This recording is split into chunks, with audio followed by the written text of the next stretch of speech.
Hello students, आप सभी का मेरे यूट्यूब चैनल पे स्वागत है। और जैसा कि आप देख रहे हैं अपने यूट्यूब चैनल पे जो है आप सभी को जो है गवर्नमेंट एग्ज़ाम्स की प्रिपरेशंस करवा रहे हैं, जिसमें कि आपका जो थ्योरेटिकल सब्जेक्ट है उसको लेकर के जो हम आपकी प्रिपरेशन करवा रहे हैं।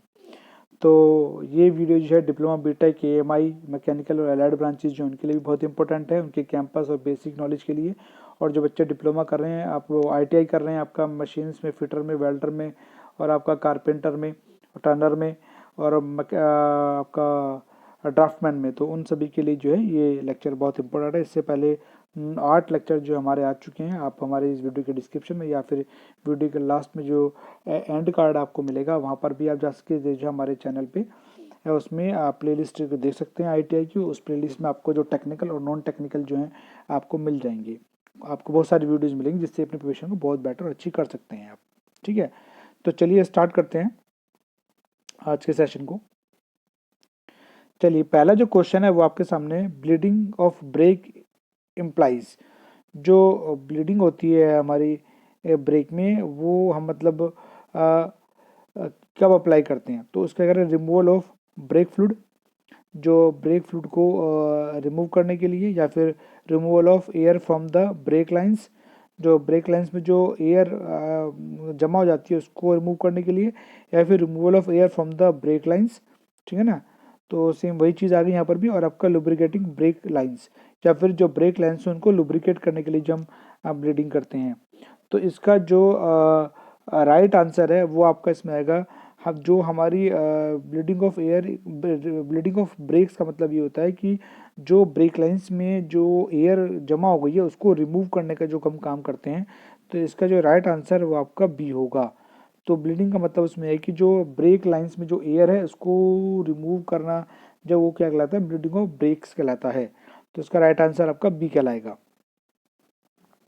चलिए, इसके बाद क्वेश्चन नंबर 2। क्वेश्चन नंबर 2 में पूछा है इसने, which brake are applied on a moving vehicle, kinetic energy is converted into. तो जब हम ब्रेक अप्लाई करते हैं मूविंग व्हीकल के ऊपर, तो उसमें काइनेटिक एनर्जी जो है वो किस में कन्वर्ट होती है? पोटेंशियल एनर्जी में, हीट एनर्जी में, मैकेनिकल एनर्जी में, इलेक्ट्रिकल एनर्जी में। वो कन्वर्ट होती है आपका पोटेंशियल एनर्जी में। तो इसका जो राइट आंसर आएगा वो आएगा आपका ए। ठीक है, याद रखिएगा। इसके बाद जो है अगला क्वेश्चन है, what does CVT stand for.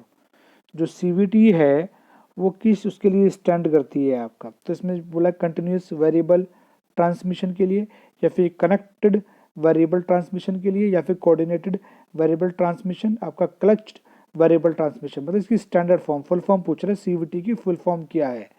तो इसकी जो फुल फॉर्म वो आपका है continuous variable transmission. Continuous variable transmission इसकी जो फुल फॉर्म है। तो इसका राइट आंसर जो है वो आपका ए होगा। ठीक है, अब चलते हैं क्वेश्चन नंबर 4 की तरफ। क्वेश्चन नंबर 4 पूछा है, the brake employed in car are usually operated.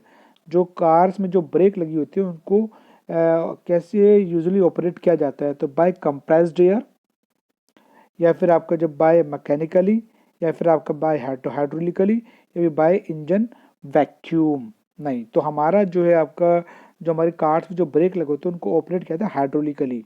तो इसका जो राइट आंसर है वो आएगा आपका सी। ठीक है, इसके बाद जो आपका क्वेश्चन नंबर 5, क्वेश्चन नंबर 5 में पूछा है, ए shock absorber is also known by the name. तो जो शॉक ऑब्जॉर्बर होते हैं उनको दूसरा किस नाम से पुकारा जाता है? डैम्पर के नाम से, टॉर्शन बार के नाम से, स्प्रिंग के नाम से, फिर इंडिपेंडेंट सस्पेंशन के नाम से। जो शॉक ऑब्जॉर्बर होते हैं उनको हम डैम्पर के नाम से जानते हैं। दूसरा नाम जो उसको डैम्पर बोलते हैं, उसका राइट आंसर है वो आपका ए है। ठीक है, चलिए इसका क्वेश्चन नंबर 6 लेते हैं। क्वेश्चन नंबर 6 पूछा, what is the purpose of tyre rotation on automobiles. जो टायर रोटेशन जो का जो प्रोसेस किया जाता है ऑटोमोबाइल्स में, वो किस लिए किया जाता है? तो to prevent by play separation से बचाने के लिए, या फिर to equalize the tyre wear, tyre में जो वियर उससे उसको करने के लिए, बैलेंस करने के लिए, या फिर to make ride better, ride को बेटर करने के लिए, या फिर आपका टू रिड्यूस टायर वियर, या फिर टायर वियर को घटाने के लिए। नहीं, जो टायर में जो वियर उसको इक्वल करने के लिए, इक्वलाइज करने के लिए करते हैं। तो इसका जो राइट आंसर है वो आएगा आपका बी। ठीक है,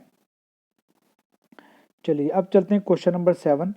इसमें 7 में क्या आता है, the central portion of the wheel is called. जो व्हील का जो सेंटर वाला जो पार्ट होता है उसे क्या कहते हैं? उसे रिम कहते हैं, स्केल कहते हैं, हब कहते हैं, या फिर एक्सेल कहते हैं। तो ध्यान रखना, उसको हमेशा हम क्या कहते हैं, हब कहते हैं। तो right answer is C. Question number 8 में पूछा है the central part of the typical universal joint is called. जो सेंट्रल पार्ट होता है, ये जो हमारा पावर ट्रांसमिशन में यूज किया जाता है, वहाँ पर जो यूनिवर्सल जॉइंट लगा होता है उसको क्या कहते हैं, वहाँ जो टाइपिकल सेंट्रल पार्ट जो है, जो कि टाइपिकल यूनिवर्सल जॉइंट कहा जाता है, उसको और क्या कहा जाता है। ठीक है, उसको पूछा है तो उसको बियरिंग, जॉइंट, स्पाइडर या पार्ट लगा होता है सेंट्रल में, ठीक है ना, तो वो हमारा होता है स्पाइडर। क्या कहलाता है, स्पाइडर कहलाता है। तो राइट आंसर इज सी। ठीक है, क्या कहलाता है, स्पाइडर। तो इसका जो राइट आंसर है वो हमारा क्या होगा, सी इसका राइट आंसर होगा। स्पाइडर कहते हैं उसको हम, ठीक है, जिसमें हमारा यूनिवर्सल जॉइंट लगा होता है, ठीक है ना, उस सेंट्रल पार्ट में। और वो क्या करता है, दोनों तरफ से लॉक करके रहता है, जो पावर ट्रांसमिशन में हेल्प करता है फ्रॉम इंजन टू डिफरेंशियल। तो उसे हम कहते हैं स्पाइडर। क्या बोलते हैं, स्पाइडर बोलते हैं। Question number 9, the crankshaft transmit torque directly to. जो क्रैंक शाफ्ट है वो डायरेक्टली टॉर्क किसको ट्रांसफर करती है, डिफरेंशियल को, फ्लाईव्हील को, डिफरेंशियल को, रोड व्हील्स को, या फिर प्रॉपेलर शाफ्ट को। जो क्रैंक शाफ्ट होती है वो डायरेक्टली जो टॉर्क ट्रांसमिट करती है आपका फ्लाईव्हील को करती है। तो right answer is a, flywheel. And question number 10 जो आपके सामने है, what type of lifting equipment is use in service station for servicing A vehicle. तो जो हमारे सर्विसिंग व्हीकल होते हैं उनको सर्विसिंग के टाइम पे जो उठाने का काम जो होता है वो किसकी हेल्प से कहता है, हाइड्रोलिक प्रेस की हेल्प से, या फिर स्क्रू जैक की हेल्प से, या फिर हाइड्रोलिक हॉइस्ट की हेल्प से, या फिर आर्बर्स की हेल्प से किया जाता है। तो हमारे जो लिफ्टिंग इक्विपमेंट होते हैं उनको उठाने का जो काम होता है, हाइड्रोलिक हॉइस्ट होती हैं, उनके थ्रू जो है इक्विपमेंट्स को उठाया जाता है लिफ्टिंग के लिए। तो इसका राइट आंसर है वो आपका सी आएगा। ठीक है ना। तो अब ओके स्टूडेंट्स, तो ये हमारे जो है आज के 10 क्वेश्चंस थे जो मैंने आपके सामने रखे। आई होप सो ये क्वेश्चंस आपको काफ़ी आपको नॉलेजेबल लगे होंगे और काफ़ी आपकी नॉलेज में इससे इम्प्रूवमेंट हुआ होगा। और ये डिप्लोमा बीटेक EMI के लिए एज ए बेसिक क्वेश्चंस हैं, और ITI डिप्लोमा ITI होल्डर्स के लिए जो है ये उनके जो गवर्नमेंट एग्जाम की प्रिपरेशन के लिए बहुत इंपॉर्टेंट क्वेश्चंस थे जो मैंने आज आपके सामने रखे।